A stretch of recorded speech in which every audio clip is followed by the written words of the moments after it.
यो नेपालमा प्रेम सम्बन्धमा रहँदा होस् वा वैवाहिक सम्बन्धमा बाँधिँदा ज्यान फाल्नै पर्ने भनेको दलितका छोराछोरीहरूले मात्रै हो।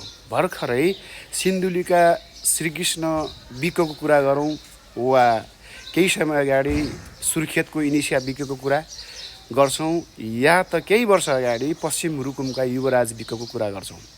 यिनीहरू त हाइलाइटमा आएका संसार माध्यमहरूमा देखेका अनुहारहरू हुन्, तर भित्रै गाउँ बस्तीहरूमा वार्षिक कति मरेका छन् त्यसको कुनै गणना छैन। र यो देशमा अन्तर्जातीय प्रेम गरेकै भरमा वा वैवाहिक सम्बन्ध बाँधिएकै भरमा किन मारिनुपर्छ भन्दा मुख्य जड रहेछ हिन्दू धर्म। सुन्दा तपाईँलाई अचम्म लाग्ला, तर पुरै हेर्नु होला। यदि आज मैले उठाएको विषयवस्तु ठिक छ भने यो भिडियोलाई लाइक, कमेन्ट र सेयर अवश्य तपाईँले गर्नुहुन्छ। यदि तपाईँलाई ठिक लागेन भने आएर यो भिडियोको कमेन्ट बक्समा 2-4वटा गाली गरेर जानु होला। किनभने धर्मको विषयमा धावा बोल्ने मान्छे होइन, विरोध गर्ने मान्छे पनि होइन, तर एकजना हिन्दू धर्मकै ज्ञाता गुरुले यसरी यहाँ यो भिडियोमा भन्दैछन् कि अन्तर्जातीय प्रेम सम्बन्ध गर्नु वा वैवाहिक सम्बन्धमा बाँधिनु भनेको अपराध हो, यिनीहरू अपराधी हुन्, अपराधीहरूलाई मारिनै पर्छ भनेर उनकै मुखबाट हामी यहाँ सुन्छौँ। हेर्नुहोस्, तपाईँलाई त अब सरकारले उपहार दिन्छ, पुरस्कार दिन्छ, तर वर्णशङ्कर फैलाउने यी व्यक्तिहरूलाई मारिदिनु भनिएको छ। यी भनेको घोर पापीहरू हुन् रे।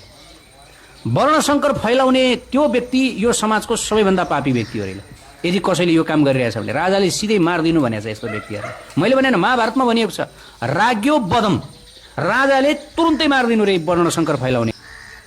अब यो देशमा प्रेम गर्ने जोडीहरूलाई मारेर यस्तै खालको धर्म बचाइन्छ। भर्खरै काठमाडौँको सुकुम्बासी बस्ती भट्काउने क्रममा चर्च भट्काइयो, गुम्बा भट्काइयो, तर यो सानो मन्दिर चाहिँ यसरी बचाइएको छ। यो पनि हेर्नुहोस्, कत्रा चाहिँ गुम्बाहरू चर्चहरू भत्काइयो, तर यहाँ एउटा कुरा म देखाउँछ ल जुम गरेर। यो देख्नुभयो ल, हेर्नुहोस् यो मन्दिर यस्तो एउटा सानो। ल अब आजको भिडियो हेरेर तपाईँलाई कस्तो लाग्यो, तपाईँको अमूल्य प्रतिक्रिया यो भिडियोको कमेन्ट बक्समा उद्धृत गरेर जानु होला। धन्यवाद।